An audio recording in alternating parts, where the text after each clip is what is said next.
Hello, Commanders, and welcome back to Elite Dangerous. We're continuing our journey out to Sagittarius A-Star. We have a halfway point of this cool black nebula out over here. I've done this intro many times, so if you're just jumping in now, this is the plan. We're making our way out to Sagittarius A-Star, basically just working on our exobiology. So there isn't really too much to say other than let's get out of here and get on our journey. The metagame that we're playing as we go is basically a Elite Dangerous version of fantasy football. So the goal is to supplement our travel and exobiology by playing a little stats game. What do you think we're going to find when we go into a system? And the way we play is by just leaving it in the comments what you think we're going to find in however many systems you want. Feel free to make as many guesses, as detailed of a comment as you want, letting us know what you think we're going to find in each system that we go into. So you can say something along the lines of, I think we're going to find a water world, or I think we're going to find a landable planet with an atmosphere, or I think we're going to find a biologic, and what kind of biologic you think we'll find. You know, sky's the limit as to what you would like to make it. It'd be nice if we could get out of here. Come on. It takes forever to get off some of these planets. Okay. There we go. So that's the metagame that we're trying to add to this journey to make it just a little bit more interesting instead of just grinding our way through jump after jump after jump. And it provides you guys a way to participate in the journey rather than just sitting here watching me fly around space. You know, this journey is mostly about, you know, hanging out together and hopefully establishing a conversation in the comments, or you guys can hop into the Discord. I do have a Discord. And, you know, if enough people join up and want to go in on this journey, I can create a separate little channel for that in the Discord so that you guys can chat and, you know, compete with each other as to what you think is going to happen. All right, so there's nothing here on the map, which means that nobody's discovered anything here yet or done a system scan. I don't like the full spectrum system scan, so we will not be doing that. Unless somebody can come up with a way of helping me filter out what might have an atmosphere. Like if there's a way to determine from here, from the filter here, what might have an atmosphere, then I'd be cool with that. But they just give you the basic types of planets and don't necessarily help you figure out. Yeah, you can tune signals. Yeah, they don't provide you with a way of, they don't provide you with a way of filtering out the different kinds of planets based off of what you're looking for. So frameshift drive charging. I'm not going to sit here and full system scan every system that we go into. We're mostly just going to look for water worlds, and then if somebody else did a system scan along the way, then hopefully it'll provide us with a planet we can land on. Which didn't work out for the last episode because I think we did a bunch of different jumps and ended up not really finding anything to land on. I think we found 3 water worlds though, so that's at least something. We'll hop into the system scanner. We'll hop into the FSS for each system just to see if there are any water worlds, Earth-like worlds, or ammonia worlds that pop up. But for the most part, yeah. See, a lot of these systems just aren't going to be what we're looking for. So yeah, rocky ice worlds. That's just a system we passed through.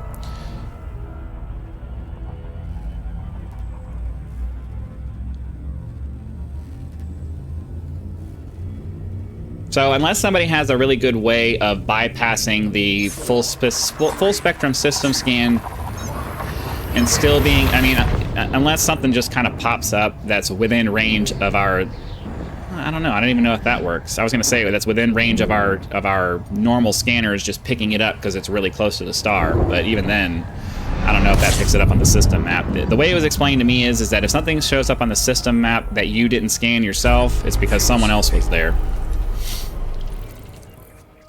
But I mean, that shows up, and I seriously doubt that somebody scanned that. Fuel scooping complete. So I would imagine... I mean, I guess we can... Oh, but I think asteroid belts show up automatically, don't they? See, I really don't want to have to go through and manually scan, especially when they show up on the other side of a star like that. That's annoying.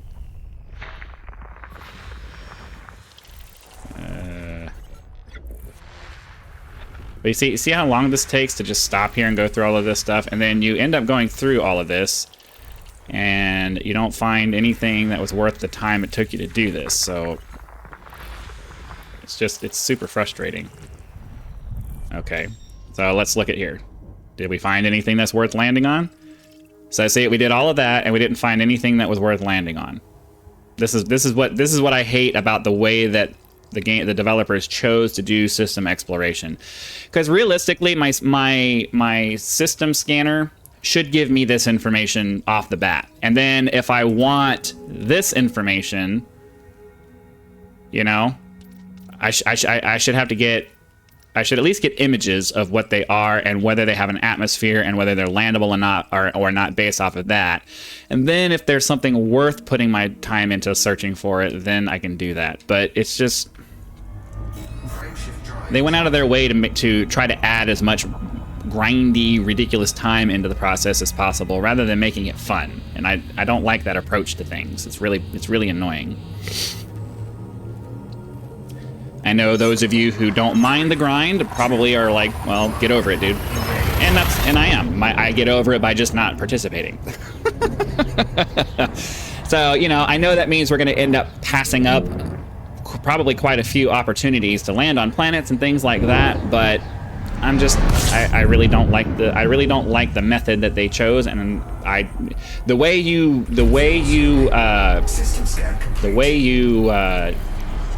protest against things like that is just by not participating. Because you're not going to change. You're not going to get them to change the system unless you can convince enough people to say, "Hey, man, the way you guys decided to do this is really dumb. Let's come up with a better way that's more fun." Because you're not going to take the repetitiveness out of exploration. You're just not going to do it. So rather than just saying, well, suck it up and just do the repetitiveness, how about we just find a way to streamline the process so that we minimize how much repetition there is, and we can kind of get into a groove, you know? You can't really get into a groove if you're having to stop in every single system to spend 5 minutes doing a system scan here. All right. So I think what we'll do... So there's none of what we're looking for. We'll do a quick search for high metal content worlds, just to see. Icy bodies tend to have biological sources, but frankly, see this right here. How far away is that? That is where is the distance? Does this not even show me the distance from me? Where would I'm not familiar enough with this to find it quickly. It's not even telling me how far away it is. They don't provide, oh, okay, it's over there on the left. So 181,000 light seconds away. You know what I mean? Like, nothing over there is going to be anything I'm interested in. And then for me to find any of this, I gotta...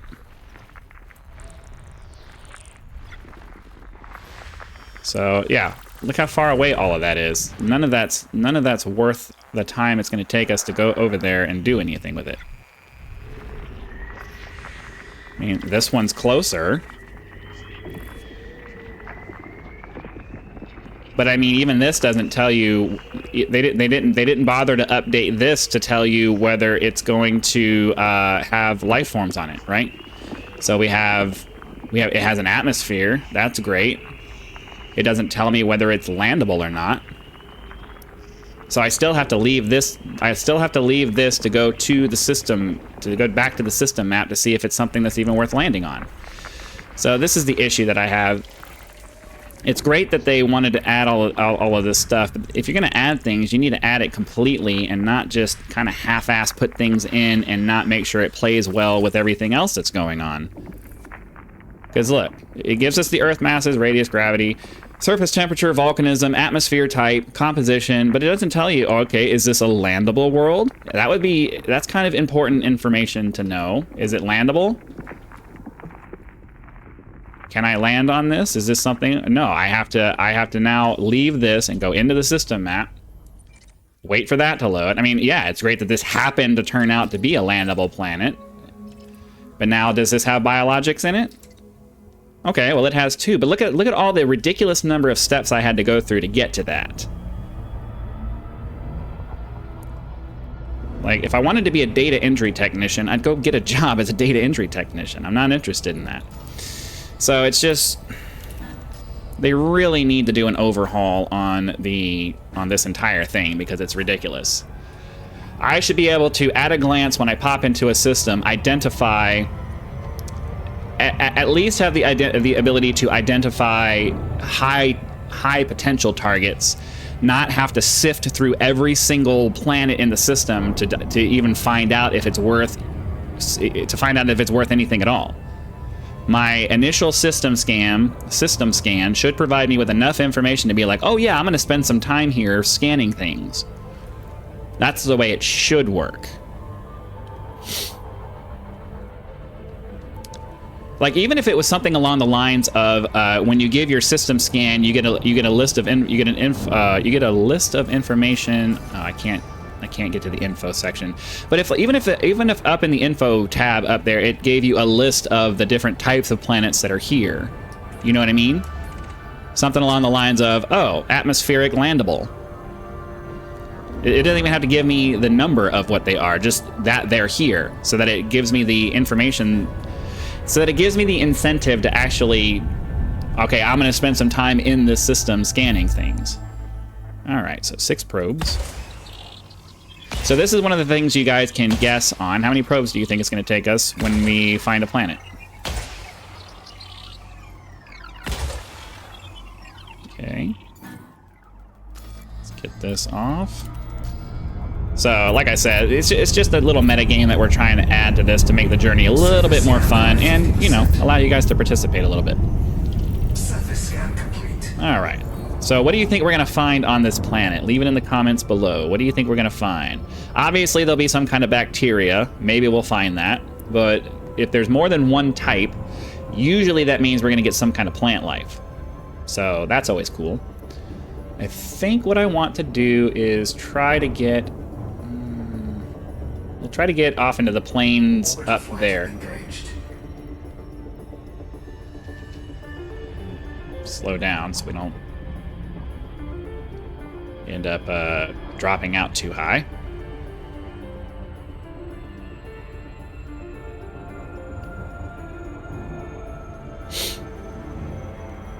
I can live with a certain amount of grind, but, you know, the developers have to put in the effort to, like, help me out just a little bit. Don't make it so obnoxiously grindy that, you know, I'm like, it's one thing to have to grind, but the grind should have constant progression and not just be some kind of random chance thing where, oh, maybe there's something here and maybe there's not. You know what I mean? Like, give me the tools to make it so that if I decide to invest my time, that time is well spent. Not, I'm investing time and hopefully it ends up being something.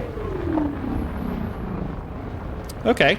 Oh, okay. Yeah, so it looks like we're gonna have both kinds of things right here. So let's get ourselves onto the ground. Oh. Well, that explains why that explains why that was happening. I didn't realize I had my throttle set to reverse somehow. Okay, come on. I need to land. Come on. There we go. So I think we'll grab these raised whatever they are first. I also wish that they allowed you to collect more than one sample at a time, because I should be able to grab this and then have another container to grab that, so I can just grab them all at the same time. But I know why they didn't do it. They went out of their way because they want you to spend more time in the game. Which, you know, I don't really understand how that makes any sense. They're not getting any more money from the time that I spend in the game, so how is that a metric that they care about? You know, they're not they don't have any ads in the game, which, you know, they shouldn't. I paid for the game. I shouldn't have to have ads. But like, why is playtime a metric that matters to them? That's not making them any money. The metric that should matter to them is, are we buying their in-game currency? That's the metric that should matter to them. So why are you designing your games based on playtime when it has a one-time purchase?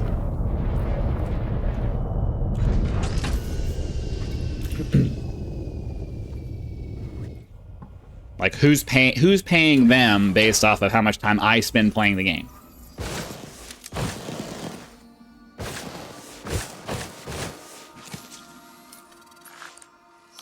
All right. I know I do a lot of complaining in this. It's because like most of us, we have a vision of how we think this game could be if the developers would just get off their high horse and give the community what they want. That's the problem that this game has had for a very long time. The developers think that they know better. They think that they know better. They think that they know what you should be playing, and it's that really irritating arrogance where they think that, you know, we're the developers, we made this game, we decide how it is. It's like, okay, yeah, but there's a reason that your community has fallen off the way it has, and it's exactly because of that attitude right there. How about you suck it up, like you expect everyone else to suck it up, and change the game to make it more fun to play. Change the game to add more content. Change the game. Change the game. Have the humility to change the game to accommodate what the players want, so that it will last another 10 years. It could last another 10 years. This game has the potential to be the absolute best space game available. Like, period. End of story. Yeah, I know games like Star Citizen have mind-bending graphics and all this other stuff. You know what? I don't care about that. I'm playing on 1080p right now. I don't have a system that's capable of playing that game. Really. I mean, it'll run it. It doesn't run it well. It doesn't run it well at all. This game here is the game that, you know, the average person with a relatively decent computer can hop on and play and get a full semi-realistic space experience and have really cool looking ships and really cool flight mechanics and really cool exploration. I mean, it could have so much. It could have so much, and it, you know, I think if they put the effort into putting a really good quality product out, as far as, you know, even just an exploration update, you know, come out with, I would pay for an expansion that had a really good, I would pay a full price for a new expansion that had really good space exploration mechanics and made the galaxy not just an inch deep, you know? I would totally pay for a full expansion with just that. If they put real effort and time and made something good, I would totally do that. But, you know, the people who run the company have given up on the game, basically, because they think it's dead, and it's dead by their own hand. That's the problem. If they would get off their ass and fix the game, it wouldn't be dead anymore. Because there's still I think there's still a lot of people out there who want this game to be the dream that they thought it was going to be. And the only reason that they gave up on it is because the developers gave up on it. And I don't think the programmers did. I don't think it was the programmers, the people who actually make the game. I don't think they gave up on it. They didn't want it to turn out the way that it did. It's the people who it's like everything else. It's all about money. The money is what made it. It was what made everybody give up on it. And the higher up corporates decided there wasn't enough money to be made in the game, and they stopped paying the developers to be able to provide a really quality product and actually invest the time into it, and they rushed things out, and it's money, money, money, money, money. And unfortunately, there's just really no way around that, you know? Money is always going to be the thing that just limits everything that we do. And there's no solution to that. There is no solution to that. Anyways, I've rambled on enough. We're at the 20-minute mark, and we got a little bit done. We got some bacteria, and we got some whatever the other thing was. I don't even really know what that was.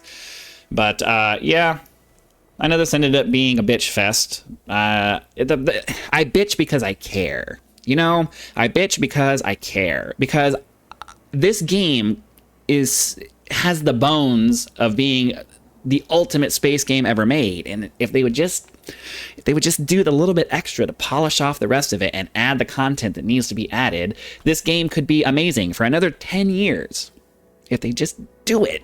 And they won't. But anyways, hopefully you guys got something out of that episode, even if it was just commiserating with me about the state of the game. Be sure to click that like button so the YouTube algorithm knows that you did and sends the video out to more people. The more people we can get on board in the journey, the more fun it will be, and the more fun the metagame will be if you guys start playing that. Subscribe to the channel so that when the next video comes out, you'll know, because it will show up in your video feed. And lastly, I'm looking for cool ideas for exclusive perks to provide for those of you who have an interest in supporting the channel. Be sure to leave your suggestions for that, along with your feedback for the video down in the comments. Again, thank you very much for your time, and I'll see you for the next one.